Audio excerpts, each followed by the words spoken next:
Hi friends, இன்றைக்கி நம்ம வீடியோவில் என்ன பார்க்க போகிறோம் அப்படின்னு பார்த்தீங்கன்னா, ரோஜா செடிக்கு வந்துட்டு இன்றைக்கி வந்து உரம் தான் போட்டுட்ருக்கேன். எப்போதும் நம்ம ரோஸ் செடியில் வந்து ரோஸ் பூத்துக்கிட்டே இருக்கணும் அப்படின்னு பார்த்தீங்கன்னா, இதை வந்து ட்ரை பண்ணி பாருங்கள்.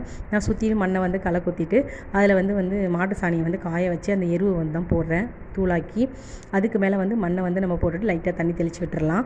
இப்படி பண்ணிங்கன்னா நீங்கள் வந்துட்டு உங்களுக்கு டெய்லியுமே வந்து பூ வந்து பூத்துக்கிட்டே இருக்கும். அதுக்கப்புறம் ஒரு தொட்டி வந்து ரோஜா பூ தொட்டி வந்து உடஞ்சிருச்சு. அந்த செடியை வந்துட்டு நான் வந்து மண் தரையிலே வந்து ட்ரான்ஸ்ஃபர் பண்ணியிருக்கேன். அதுக்கப்புறம் பார்த்திங்கன்னா மிளகா செடி, கரும்பு எல்லாமே நல்லா சூப்பராக வந்திருக்குது. இதுக்கெல்லாம் களை கொத்தி மண் அணைச்சி விட்டேன். கரும்பு நல்லா சூப்பராகவே இருக்கு பாருங்கள். அந்த உடஞ்சி போன ரோஜா பூ தொட்டிலேயே ஒரு தக்காளி செடியும் கூட முளைஞ்சிருந்தது. அதையும் வேறு இடத்துல ட்ரான்ஸ்ஃபர் பண்ணி வச்சுருக்கேன். அதுக்கப்புறம் பார்த்திங்கன்னா இன்றைக்கி வந்து ஒரு பானையில் வந்துட்டு மண் கொட்டி கொத்தமல்லி வந்து தூவி விட்டுருக்கேன். இன்றைக்கி தான் விதை வந்து தூவி விட்டுருக்கேன். கத்திரிக்காய் செடியெலாம் முளைஞ்சிருக்கு சூப்பராகவே பாருங்கள். இதை வந்து கொத்தமல்லி வந்து போட்டிருக்கேன். அவ்வளோதான் ஃப்ரெண்ட்ஸ். வீடியோ பிடிச்சிருக்கா லைக் பண்ணுங்கள். தேங்க்யூ.